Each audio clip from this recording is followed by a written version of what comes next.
إلا سيئة مدنانت أمنية جبلان هلقنك أنا اسكت عشان أنا كقدينا برامج كان قبيلك daawade maxaad ka taqaanaa taariikhda iyo waayaha nololeed ee hogaamiye Axmed Maxamed Islaam madaxweynaha dawlad goboleedka Jubbaland mudane Axmed Maxamed Islaam waxa uu ku dhashay magaalada Jilib ee Jubbada Dhexe taariikhdu markii ay ahayd 1 Juun sanadkii 1963 mudane Axmed Maxamed Islaam wuxuu ka soo jeedaa qoys ballaaran magacna ku lahaa geeyiga Soomaaliyeed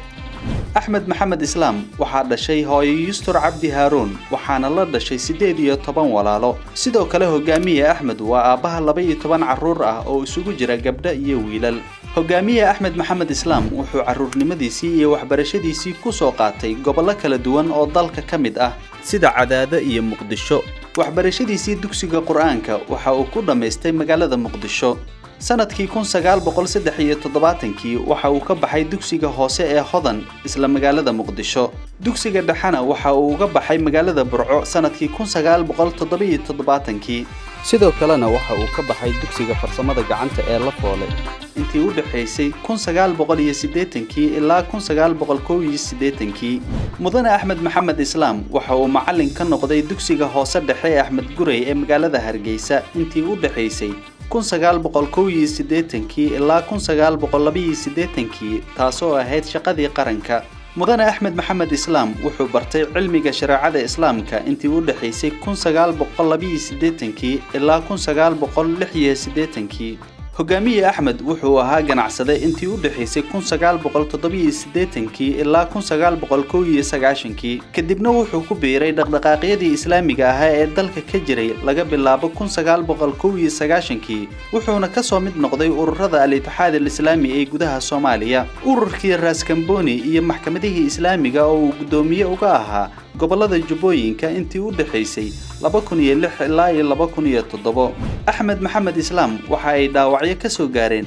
dagaalo iyo duqeymo ay fuliyeen isbahaysigii dawladii TFG Ethiopia iyo Mareykanka ee lagu la dagaalamayay maxkamadihii islaamka sanadkii 2007 duqeymahaasi waxa ay ka dhaceen duleedka deegaanka Kulbiyow ee gobolka Jubbada Hoose sanadkii 2009 wuxuu ka mid noqday ururkii Xisbul Islaam ee ka hirgalay koonfurta Soomaaliya mudane Axmed waa hogaamiyihii ugu horeeyay ee qaaday dagaal ka dhan ah kooxda Al-Shabaab wuxuuna hogaaminayay dagaalkii u dhaxeeyay Al-Shabaab iyo Xisbul Islaam garabkii Raas Kamboni oo ka dhacay magaalada Kismaayo 1 Oktoobar sanadkii 2009 Axmed Maxamed Islaam wuxuu hogaaminayay halgankii lagu xoreeyay Jubbaland intii u dhaxaysay 2009 ilaa 2013 15 May sanadkii 2013 waxa loo doortay mudane Axmed Maxamed Islaam in uu noqdo hogaamiyaha maamulkii kumeel gaarka ahaa ee Jubba ugu dambeyntii mudane Axmed Maxamed Islaam waxa loo doortay madaxweynaha dawlad goboleedka Jubbaland laga soo bilaabo 15 Agoosto 2015 ilaa 2019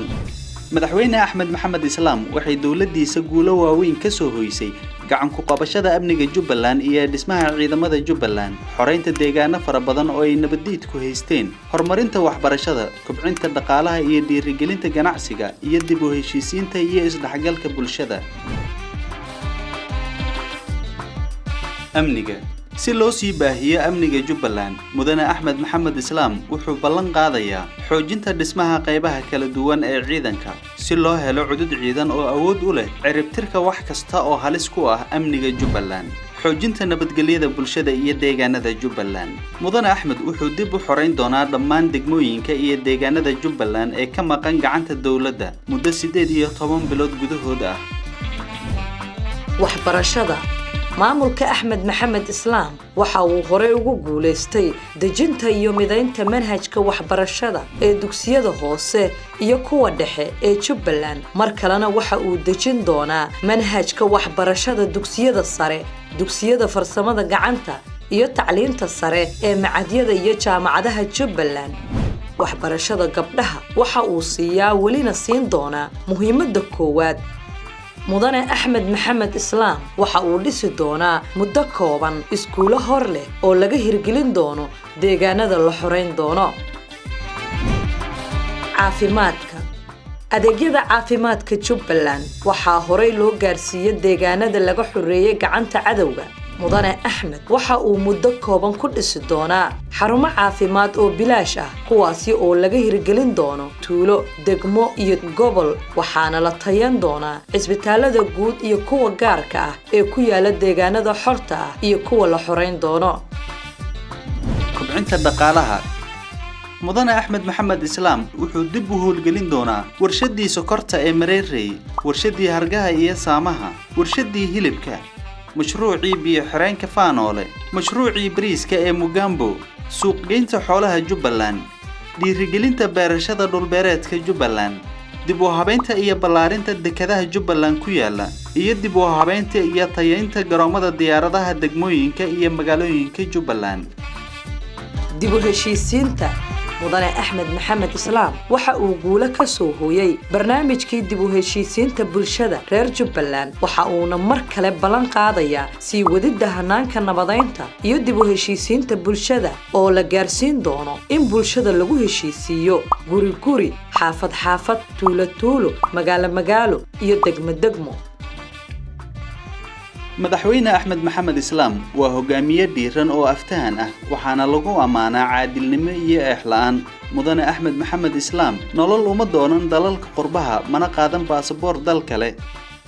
madaxweyne axmed maxamed islaam waxa uu mar kale u taagan yahay xilka madaxtinimada dowlad goboleedka Jubbaland